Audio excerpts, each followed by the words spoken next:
말씀은 우리 구약성경 민수기입니다.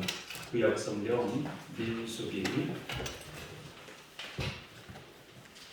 민수기 9장입니다. 제가 가진 성경은 211페이지 있습니다. 211페이지 민수기 9장 15절부터 23절 있는 말씀입니다. 민수기 9장 15절부터 23절 다 찾으셨습니까? 네. 211페이지 제가 늘 여러분들이 한 절 또박또박 읽어보도록 하겠습니다. 성막을 세운 날에 구름이 성막 곧 증거막을 덮었고 저녁이 되면 성막 위에 불 모양 같은 것이 나타나서 아침까지 이르렀을 때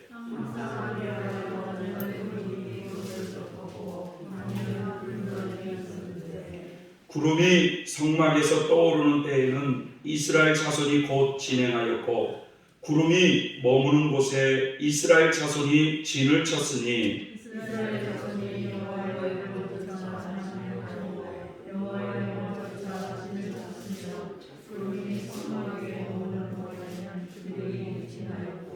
구름이 장막 위에 머무는 날이 오랠 때에는 이스라엘 자손이 여호와의 명을 지켜 진행치 아니하였으며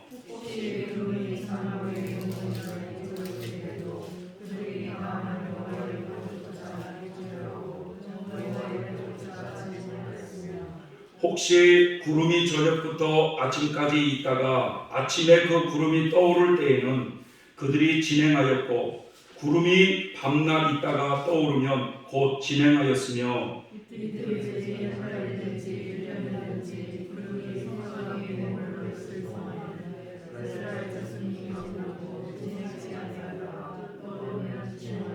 다같이요 곧 그들이 여호와의 명을 쫓아 진을 치며 여호와의 명을 쫓아 진행하였고 또 모세로 전하신 여호와의 명을 따라 여호와의 직임을 지켰더라. 아멘.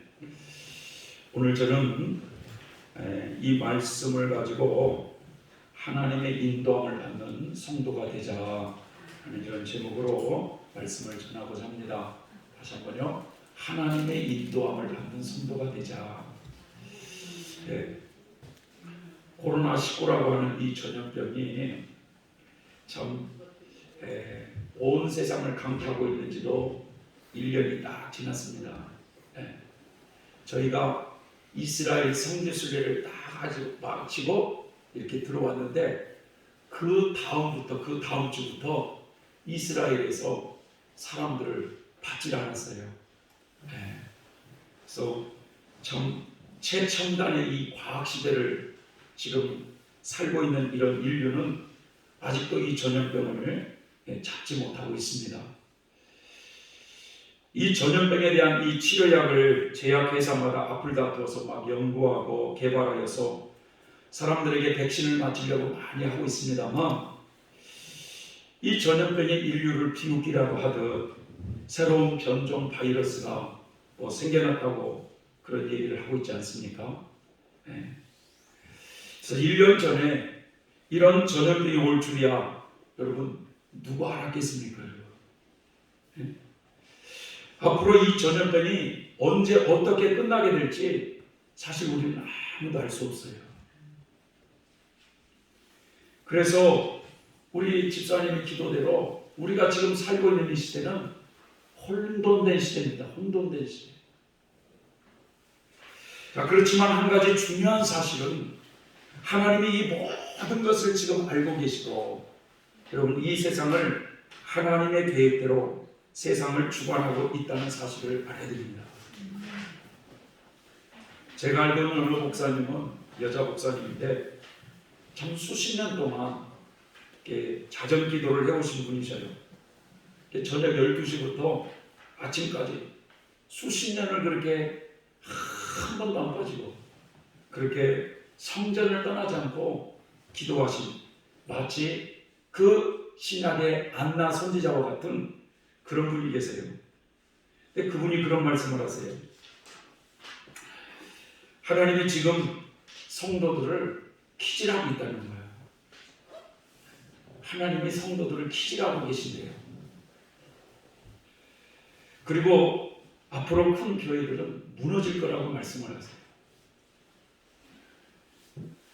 여러분, 하나님이 지금 성도들을 키질하고 계신다고 하는데, 여러분, 키질이 뭔지 아십니까? 키질? 아시죠? 우리가 콩이나 깨 같은 걸 털어가지고 그것을 이제 키로 막 이렇게 하지 않습니까? 그래서 거기에 그 껍질을 걸러내서 알곡과 껍질을 어떻게 해요? 구분시키는 거잖아요. 예. 마치 알곡 성도와 쭉종이 성도를 서서히 분리시키는 작업을 하신다고 그분이 말씀하세요. 그러면서 큰 교회들이 많이 무너질 거라고 말씀하는 것은 교회 안에 있었던 그런 거품들 있잖아요. 거품들. 예? 예? 이런 것들을 다 하나님이 제거시킨다는 말이죠. 기업도 마찬가지입니다. 거품을 다 빠지게 하는 거예요. 그러니까 우리나라 지금 아파트 막 값이 엄청 올라가잖아요. 경제가 이제 급속도로 떨어지면 어떻게 될까요? 아파트 값이. 예? 급속도로 또 어떻게 되겠어요? 떨어지겠죠. 거품들을 다 빼내리는 이런 과정을 하나님이 행하실 거라는 거예요. 옛날에 공사님도 좀 그런 얘기를 하셨거든요. 요 대환란을 앞에 놓고는 먼저 하나님의 작업이 큰 교회, 우리나라 큰 교회 30교회를 무너뜨린다고 하는 이런 메시지가 있었어요. 우리나라의 대표적인 큰 교회들 30교회를 하나님이 무너뜨리신대요. 이 거품을 다 빼겠다는 거겠지. 그러면서 이단들이 한번 확 휩쓸고 가게 난 다음에 아주 혼란한 그런 시대에 이 성경의 신들이가 강력하게 진노될 것이다. 이런 얘기를 한 적이 있습니다. 사실 우리는 참 앞날을 알 수 없지만 이 혼돈의 시대에 우리가 살고 있는데, 여러분, 이 혼돈의 시대의 가장 안전지대는 하나님의 품속인 줄 믿습니다. 주님 은혜 안에서 거하면서 하루하루 살아가는 것처럼 안전한 곳이 없어요. 그러게 2021년도 이제 한 해를 시작하는 우리 성도님들의 삶을 여러분 가장 안전지대인 하나님께 맡기시고 그분의 인도하심에 순종함에 따라가는 우리들이 되어서 여러분 한 해 하나님의 인도를 잘 받는 성도들이 되시길 바랍니다. 오늘 본문에 보면요, 우리가 민수기를 읽었습니다. 민수기. 이 민수기라는 의미는 말 그대로 백성민자거든요. 백성의 수를 세는 인구조사라는 뜻이에요. 인구조사. 그래서 이 민수기를 보면 지금 이스라엘 백성들이 애굽 땅에서 나와가지고 지금 출애굽기에서 출애굽을 했지 않습니까? 그래서 출애굽을 해가지고 홍해를 건너서 그 다음에 우리 레위기서에서 본 것처럼 시내산에 이제 도착을 한 거예요. 그래서 시내산에 도착해서 거기서 1년 넘게 머물렀어요. 성막을 짓고 하나님의 말씀을 받고 그렇게 머물렀어요. 그러면서 이제는 그 민수기의 첫 장이 이제 시내산을 출발할 때 인구를 조사해 보라는 거예요. 인구. 민수기. 인구를 세보라는 거예요. 20살부터 시작해가지고 남자 20살부터 시작해서 싸움에 나갈 수 있는 장정들을 한번 세워보라는 거예요. 그래서 그 인구 조사를 해보니까 그 20살 이상의 싸움터에 나갈 장정이 60만이에요. 60만 몇천이 되는데 크게는 60만이더라. 이거 60만. 그런데 여기에 말이죠, 어린아이나 여성분들, 노인분들까지도 이 전체를 합쳐서 생각한다면 적어도 250만 정도가 된다는 거예요. 250만. 여러분 250만이면 우리 충주의 몇 배잖아요. 그죠? 네? 250만이 이게 장난이 숫자가 아니잖아요. 충주, 청주, 천안, 뭐 아마 이런 데 다 합쳐도 250만 안 될 거예요. 이렇게 싸움에 나갈 수 있는 20세 이상 된 남자들이 60만 정도가 되었는데 민수기 끝부분에 가면 이제 그 가나안 땅을 눈앞에 두고 요단강을 딱 건너기만 하면 가나안 땅인데, 그 가나안 땅을 눈앞에 두고 있는 이 모압 땅에서 이제 가나안 땅에 들어갈 백성들의 숫자를 한번 세보라는 거예요, 하나님이 또. 그런데 숫자가 줄지 않고 60만 장정이 그대로 있는 거예요. 그래서 민수기는 인구조사로 시작해가지고 인구조사로 마치는 것 같이 이 성경이 그렇게 보이지만, 사실은요, 시내산에서 도착한, 이제 시내산에서 이제 출발하기 시작하는 이스라엘 백성들이 그 시내산을 떠나서 여러분 가나안 땅의 눈앞에 있는 그 요단강을 건너기 전까지 모압 땅까지 이르기까지는 광야 생활 38년의 광야 생활을 얘기하고 있는 것이 민수기입니다. 그래서 여러분 그들의 40년 광야 생활은 참으로 힘든 세월이었습니다.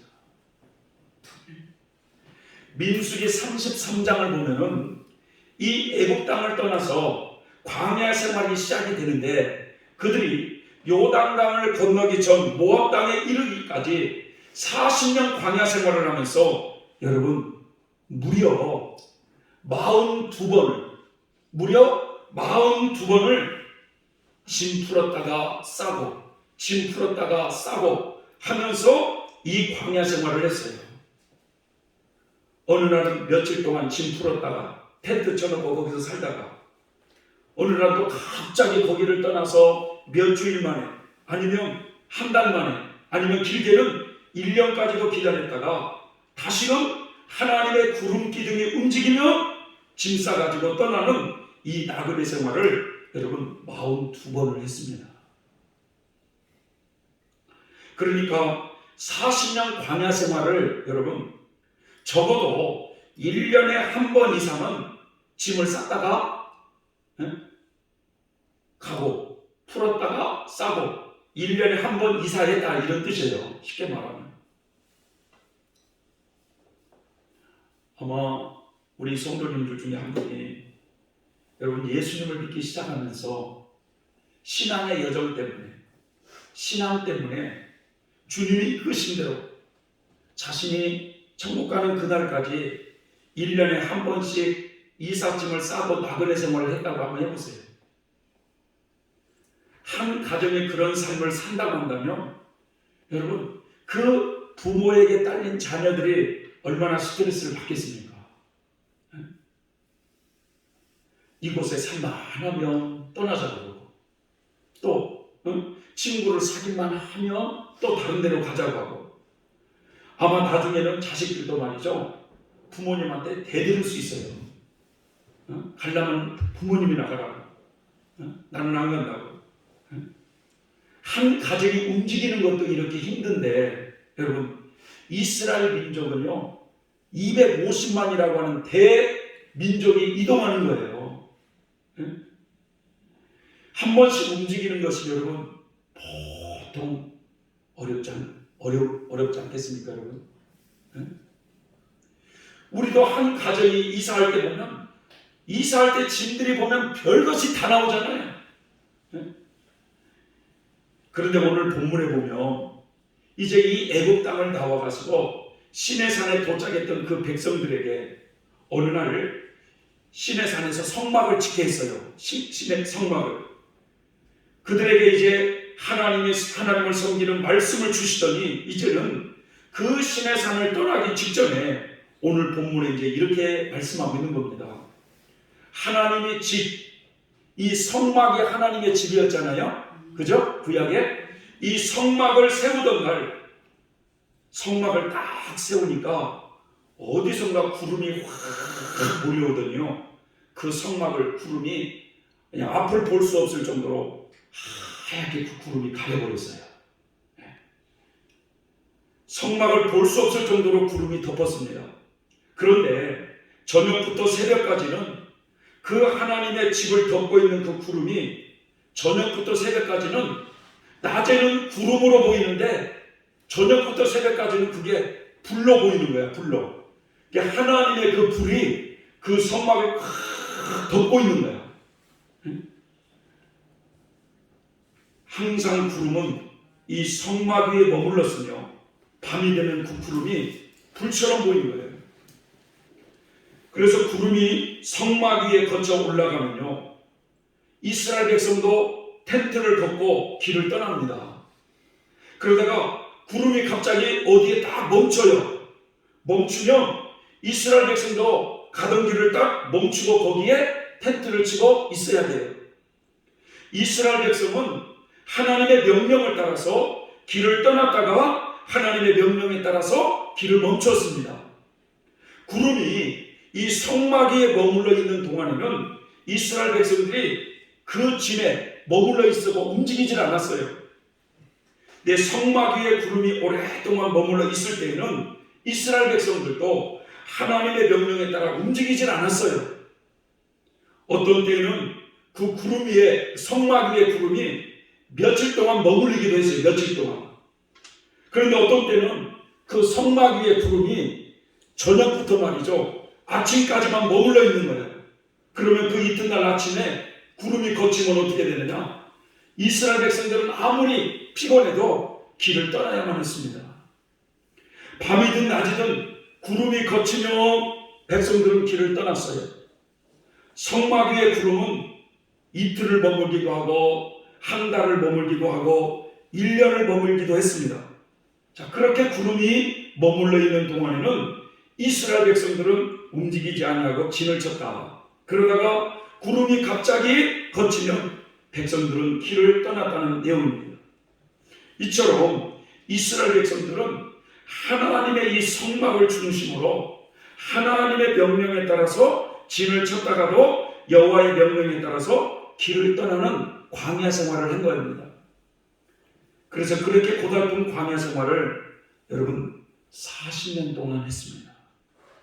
왜요?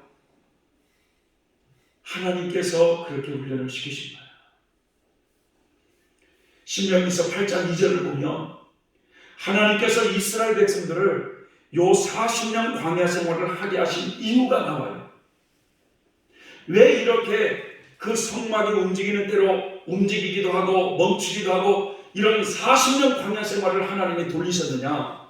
그 이유는 여러분의 하나님 여호와께서 지난 40년 동안 여러분을 광야에서 인도하신 것을 기억하십시오. 주님께서 그렇게 하신 까닭은 여러분을 겸손하게 만드시고 여러분의 마음속에 무슨 생각이 있는가? 하나님의 명령을 지키는지 안 지키는지 시험하기 위한 것이었다라고 모세는 이스라엘 백성들에게 일러줬어요. 그러니까 이 목이 곧은 백성들을 겸손한 백성으로 만드셨고 그리고 하나님의 말씀에 순종하는 훈련을 시키시기 위해서 그렇게 광야에서 40년을 훈련시키셨다는 거예요. 오늘 우리들이 읽은 이 본문만 보면은요, 여호와의 구름 기둥이 움직이는 대로 이스라엘 백성들이 순종하며 갔다고 되어 있는데, 여러분, 그런데 그들이 시내 산을 출발해서 이 가나안 땅을 볼 수 있는 모압 땅까지 그 38년 동안 광야 생활을 하는 데 있어서 그들은 많은 어려움을 겪습니다. 소위 말해서 지상전, 해상전, 공중전, 말 그대로 산전수전을 다 겪어요.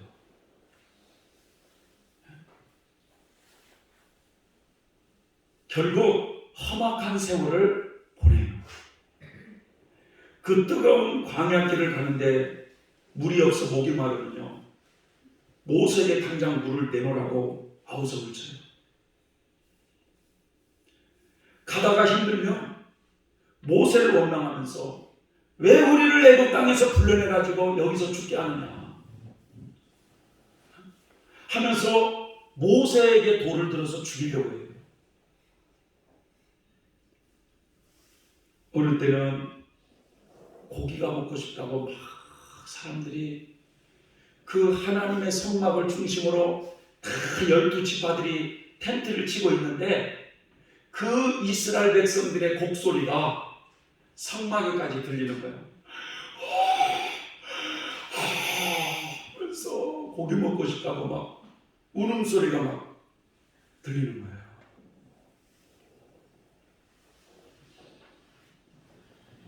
심지어는 더 이상 못 살겠다고 다시 우리가 애굽으로 돌아가자고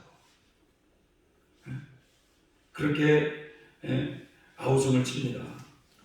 참 많은 어려움들이 있었어요. 여러분, 나 한 사람이 어려움을 겪는 게 아니라 250만이라는 그 민족이 대인동을 하는데 얼마나 어려웠겠습니까? 이때 모세도 말이죠. 어느 때는 잘 참다가도 천하의 모세처럼 온유한 사람이 없다고 하나님이 인정을 하셨는데도 때로는 모세도 폭발해가죠. 조금 폭발해가죠. 하나님, 내가 이 백성을 낳습니까? 왜 이렇게 이 백성을 나에게 품으라고 저에게 맡기시는 겁니까? 하면서 모세도 너무 고통스러워했어요. 하지만 하나님은 그 백성을 포기하지 않으시고 그런 힘들고 어려운 과정을 다 지나가게 하시면서 그들을 하나님의 백성으로 빚어갔던 하나님이셨습니다. 사실 이 구약의 이스라엘 백성의 이 모습은 여러분 지금 우리가 신약시대에 살고 있는 우리 성도의 모습하고 똑같거든요. 그 모습은 지금 우리의 이야기를 하고 있는 거예요. 우리의 이야기. 하나님을 믿고 살고 있는 지금 우리의 모습을 이야기하고 있어요. 그래서 사도 바울은 고린도전서 10장에 구약의 이스라엘 백성들이 그 광야길을 걸어가면서 원망하고 우상숭배에 빠지고 간음에 빠지고 이러한 것을 우리의 거울로 삼자라고 얘기를 한 거예요. 거울로 삼자는 거예요. 역사는 여러분 반복되어진다라는 말을 들어보셨죠? 역사는 반복되어진다. 왜 반복이 되어질까요? 사람들이 자주 잊어버리기 때문에 반복된다는 거예요. 예를 들어서 소돔성이 동성애로 망했으면 그것을 거울 삼아가지고 철저히 그런 동성애를 말이죠 멀리하고 우리가 깨어있어야 되는데 역사가 흘러가면서 그걸 잊어버려. 그리고 또 여전히 그런 제약에 빠져요. 그러니까 역사는 반복되더라 이거예요. 반복되더라. 우리 역시 구약의 이스라엘 백성들이 이 광야 생활에서 그렇게 힘들고 어렵다고 하나님을 원망하고 불신하면서 그럴 때마다 하나님께 징계를 받게 되는 그 모습을 이것을 우리의 거울로 잘 삼아가지고 우리가 깨어있으면 좋은데 이것을 거울 삼지 아니하면 우리도 계속해서 이스라엘 백성들이 범했던 그것을 반복해서 그 광야를 그렇게 가더라 이거예요. 오늘 본문을 여러분 다시 한번 생각해 보세요. 하나님의 집인 성막을 중심으로 광야길을 떠났던 이스라엘 백성들이 갑자기 구름이 그 성막 위에 머물게 되면 가던 길을 멈추고 또 밤이든 낮이든 구름이 움직이기 시작하면 그 구름을 따라서 광야길을 떠났다고 하는 것은 여러분 무엇을 우리에게 교훈해주고 있는 걸까요? 저는 여기서 두 가지만 얘기를 하고 싶습니다. 첫째는요, 여러분 하나님이 우리 광야길을 앞서서 가시기 때문에 하나님보다 결코 앞서서 행동하지 말라는 거예요. 구름 기둥이 이동해야 움직이는 거예요. 그런데 구름 기둥이 이동하지도 않았는데 자기가 먼저 앞서간다? 그러면 이방 족속에게 죽었어요. 그러니까 이것은 무엇을 의미하느냐면 여러분 이것을 우리가 교훈 삼아서 하나님보다 결코 앞서서 행동하지 말라는 거예요. 신약시대를 살고 있는 우리 성도들 역시 구약의 이스라엘 백성들처럼 영적 광야길을 지금 똑같이 가고 있는 거거든요. 지금 구약의 이스라엘 백성이 이 성막을 중심으로 구름 기둥이 움직이는 대로 순종하며 진을 치기도 하고 움직이기도 하면서 이 광야 생활을 하고 있는 것처럼 우리 역시 말이죠. 하나님 중심적으로 움직이고 행동할 줄 알아야 된다는 거예요. 여러분. 그런데 여러분, 우리가 하나님을 믿는다면서도 한번 우리의 삶을 한번 생각을 해보세요. 한번 돌아보세요. 나는 하나님보다 항상 앞서서 무슨 일을 행하고 있지 않는가 한번 생각해 보세요.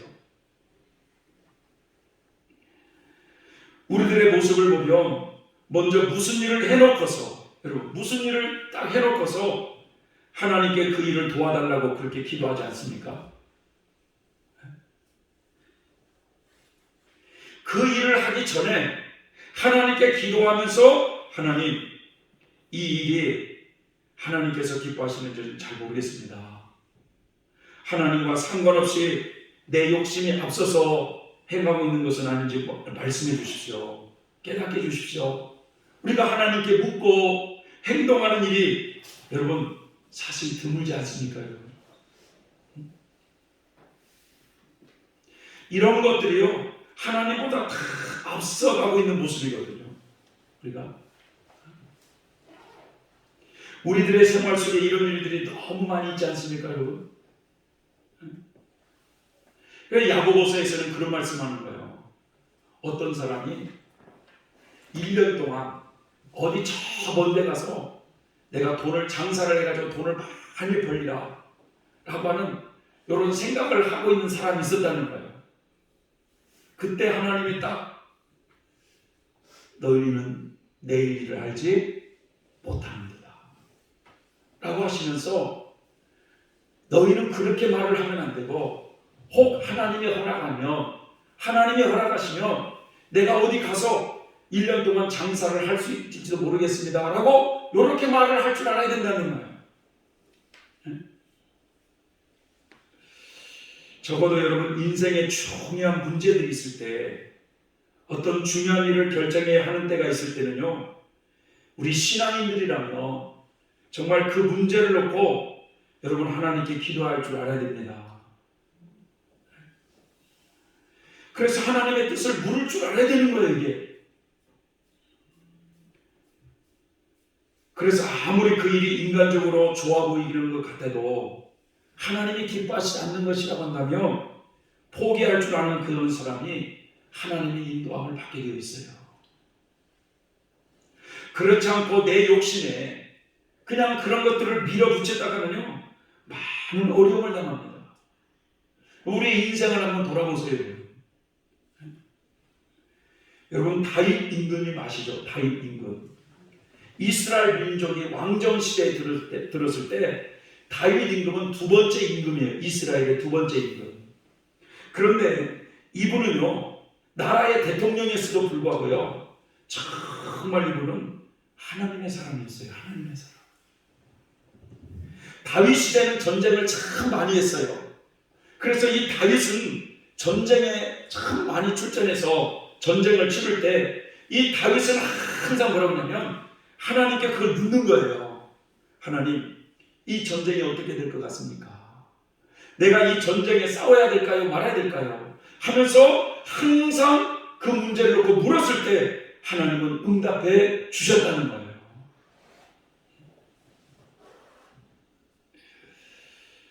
사실 저도 말이죠, 직장 생활을 저도 이렇게 3년 했어요. 3년 직장 생활을. 남들은 이 직장 생활을 하면 말이죠, 토요일 날 되면은 애인도 만나고 놀러도 다니고 그러지 않습니까, 여러분? 그 20대 때. 근데 저는 직장 생활을 하면서 그런 것이 거의 없었어요.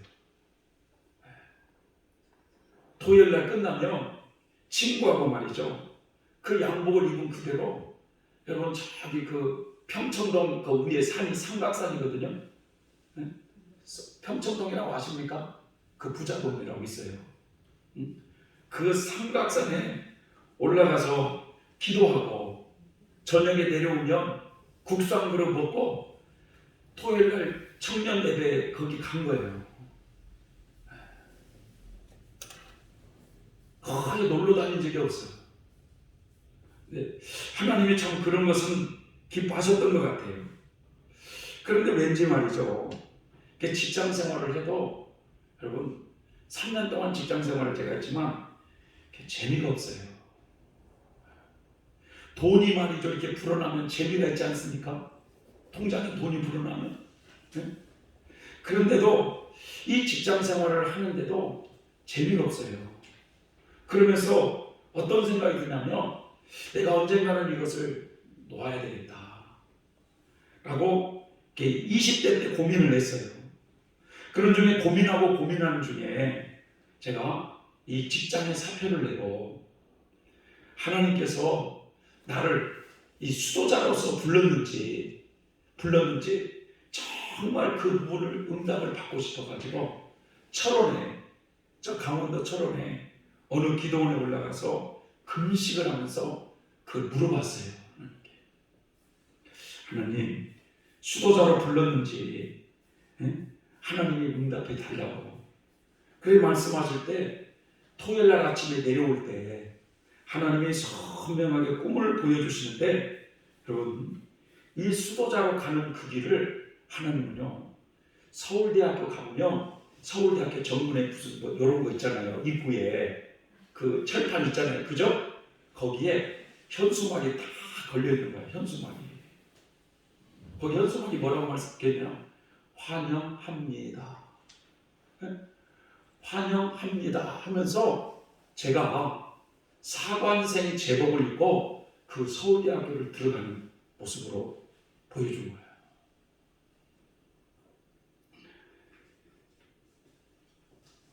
여러분, 내가 공부를 잘해가지고 아무리 공부를 잘해도 서울대학교를 들어갈 그런 머리가 될까요? 전 놀러는 갈 수 있어요. 서울대학교 놀러는 구경하러. 근데 제 머리는 그런 머리가 아니에요.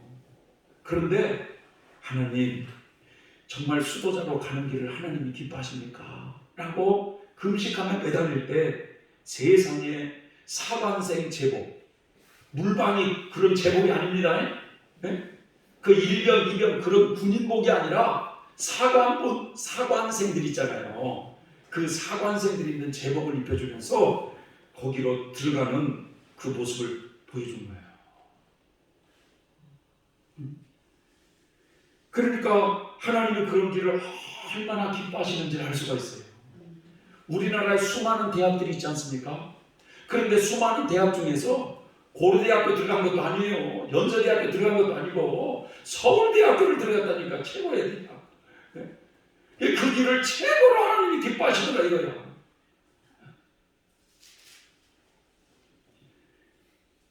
그래서 여러분, 우리가 좀 늦더라도 하나님과 함께 가야 우리의 인생길이 안전합니다. 하나님이 앞서가면 따라가야 한다는 것을, 그리고 하나님이 멈추면 우리도 멈춰야 한다는 것을 우리 이스라엘 민족이 우리에게 거울로 지금 말해주고 있다는 거예요. 지금 여러분, 이 사실은 굉장히 중요해요. 그래서 우리가 이것을 알면서도 여러분, 급한 일이 있으면 우리가 이것을 놓쳐요. 중요한 일일수록 하나님과 함께 가야 됩니다. 그래서 하나님, 사람들과 모여서 뭐 회의를 하는 것보다도 여러분, 잠깐이라도 하나님과 그 문제를 의논하고 하나님이 주신 지혜로 그 문제를 해결하는 사람이 하나님의 인도를 잘 받게 되어 있어요. 열심히만 하면 된다는 이런 어리석음, 자기의 힘으로 무엇을 해보려고 하는 이 교만을 버리지 않으면 아무리 똑똑한 사람도 여러분 실패할 수밖에 없습니다. 아브라함 링컨이라고 하는 사람 아시죠? 여러분, 이 남북전쟁 때 참 신앙의 사람이 있어요. 하루는 급한 일이 생겨가지고 이 남북전쟁이 막 치열해지는데 작전의 일을 해야 되는 거예요. 대통령을 모시고. 그런데 이 링컨이 기도실에 들어갔더니 나오지가 않는 거야. 그래서 막 강요들이 문을 막 두드리면서 빨리 나와가지고 빨리 급합니다 이거 회의를 하자고 막 했어요. 그래서 링컨이 뭐라고 말씀하냐면 가만히 좀 계시게. 지금 하나님과 의논하고 있으니 좀 기다리게. 하나님과 의논이 끝나야 사람과의 의논을 하지 않겠냐. 이렇게 말을 했다고 해요. 여러분, 오늘 우리에게 주시는 아무리 급해도 혼자 가지 말라는 교훈의 말씀입니다. 급할수록 하나님과 함께 가야 된다는 거예요. 그래서 우리는 어떤 일이 있을 때, 큰 일이 중요한 일이 있을 때 하나님과 의논하고 하나님이 주시는 그 지혜를 가지고 인생을 성공적으로 살아야 되는 거예요. 그런데 뭐 구체적으로 일일이까지 막 그렇게 말할 필요는 없어요. 목사님, 내가 이번에 이 밭에다가 콩을 심어야 되니까 팥을 심으면 그냥 기도하고 하세요. 그거.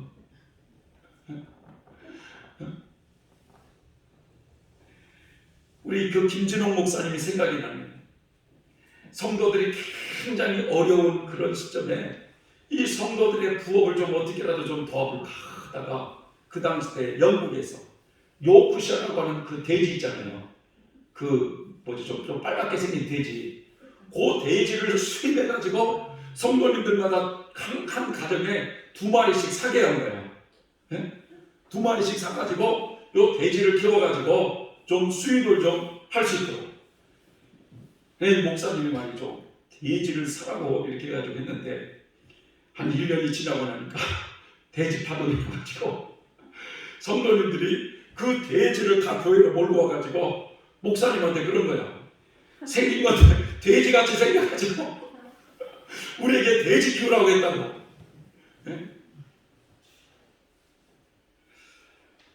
자, 그래서 이 목회자가 뭘 이렇게 하세요 라는 것을 참 말해주기 어려워요.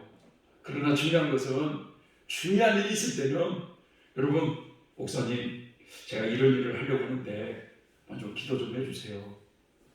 이렇게 한다든지, 아니면 또 여러분들이 여러분 중요한 문제를 보는 하나님의 응답을 좀 꼭 받고 움직여야 되겠다. 이런 마음의 자세를 좀 갖는 것이 중요하다는 거예요. 네?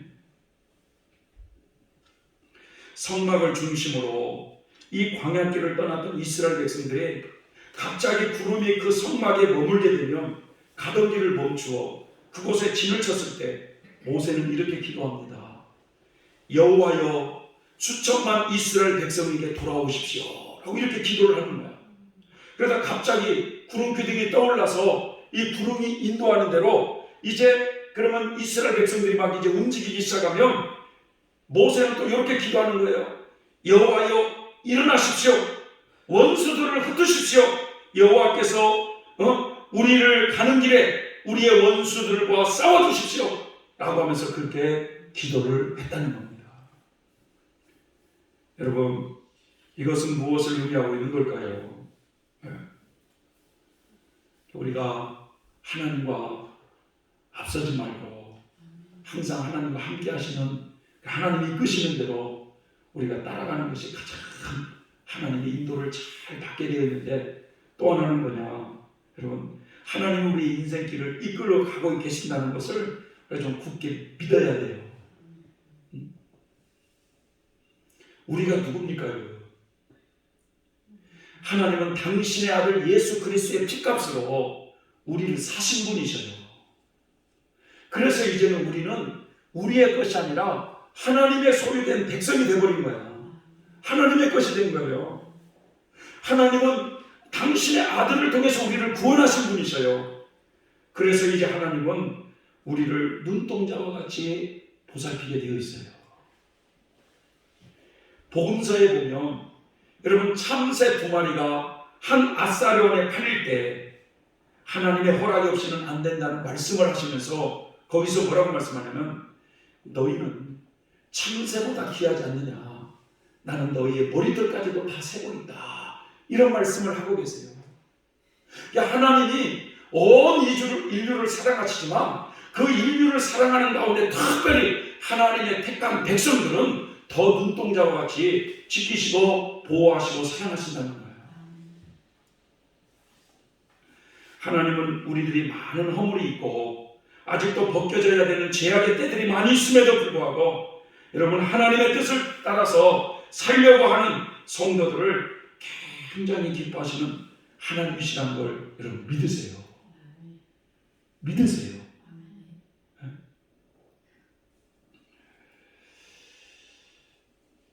저는 그걸 제가 많이 경험합니다. 많이 경험해요. 어느 때는 목사에게 있어서 제가 보니까 가장 중요한 것은 설교 준비더라고요. 설교 준비. 그런데 제가 토요일 날은 그냥 잘 안 움직이죠. 그러니까 민수기를 설교를 한다면 민수기 전체를 다 읽어야 되는 거야. 다 읽고 소화하면서 하나님, 이 민수기를 통해서 우리 성도님들과 저에게 말씀하시고자 하는 그 말씀을 들려주세요 라고 기도를 그렇게 충분히 하고 준비를 하잖아요. 그러면 하나님이 어떤 모습으로 보여주냐? 저에게는 나무를 많이 하는 걸로 보여줘요. 나무. 왜 나무를 하는 걸로 보여줄까요? 그 나무로 뭘 태우죠? 네? 나무로 뭐예요? 불을 지피잖아요. 그게 뭐냐? 성령의 불을 지필 수 있는 그 나무를 하고 있는 모습이에요. 그런데 때는 상태가 안 좋을 때는 이불을 뒤집어 쓰면서 말씀을 주셔야지 하면서 막 그냥 나도 모르게 에라 모르겠다 하고 자버리잖아요. 그러면 그걸 가지고 꼭 지적해가지고 내가 어느 집회를 가는데 성경책을 안 들고 간다든지 이 교환을 어디다 놨는지를 모른다든지 막 헤매는 거야. 그런 걸 보면서 하나님이 더 우리의 생활 속에 우리와 함께하고 계신다는 것을 느끼더라고요. 시편 32편 8절을 보면 내가 너의 갈 길을 가르쳐 보이고 너를 주목하여 훈계하리로다. 하나님이 날마다 우리의 앞길을 주목하면서 여러분 옳은 길을 갈 수 있도록 훈계하신다는 거예요.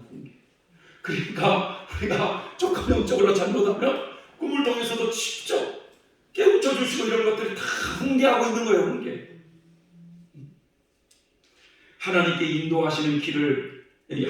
인도하시는 길로 헤매지 않고 여러분 인도함을 받는 자가 여러분 복된 자입니다.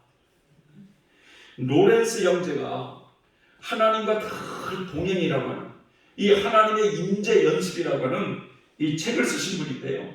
그분은 위대한 신학자도 학자도 아니에요. 성직자도 아니에요. 한 평범한 수도자가 어느 수도원에 들어갔어요. 근데 그분은 전쟁터에 나가서 여러분 이 총알을 다리에 맞아가지고 다리가 좀 이렇게 쩔뚝거리는 이런 상태에서 마흔이 넘어서 자기의 그 인생을 이제 가장 보람되게 살 길이 뭘까 하면서 이분이 결정한 것이 어느 수도원에 들어가서 사는 거였어요. 그런데 그 수도원에 들어가서 여러분 그에게 주어진 직책이 뭐였느냐? 부엌에서 일하는 거였어요. 부엌에서. 그래서 15년 동안 그 부엌에서 이렇게 일을 하면서 그 부엌에서 하나님과 동행하는 그런 삶을 살기 시작한 거예요. 그분이 17세기 사람인데 17세기부터 시작해서 수세기까지 걸쳐서 지금까지 수많은 세계 성도들에게 하나님의 임재 연습이라고 하는 이 책이 애독하고 있는 이유가 뭡니까 여러분? 그는 부엌에서 일을 하면서 그는 이렇게 말을 해요. 나는 부엌에서 후라이팬에 작은 오믈렛 하나라도 하나님을 사랑하는 마음으로 그것을 구웠다는 거예요. 그래서 그 일이 끝나고 더 이상 할 일이 없으면 그 부엌 바닥에 엎드려서 하나님 오믈렛을 만들 수 있는 은혜를 주신 것에 대해서 감사합니다. 이렇게 기도하고 나고 그러고 나서 일어날 때는 그 어느 왕보다도 형언할 수 없는 하나님이 주시는 평강을 느꼈다고 그래요. 하나님의 임재 안에 거하는 데는 어떤 특별한 비결이 있는 것이 아니라는 거예요. 어떤 무슨 좋은 책을 가지고 뭐 배우고 이러는 게 아니라는 거예요.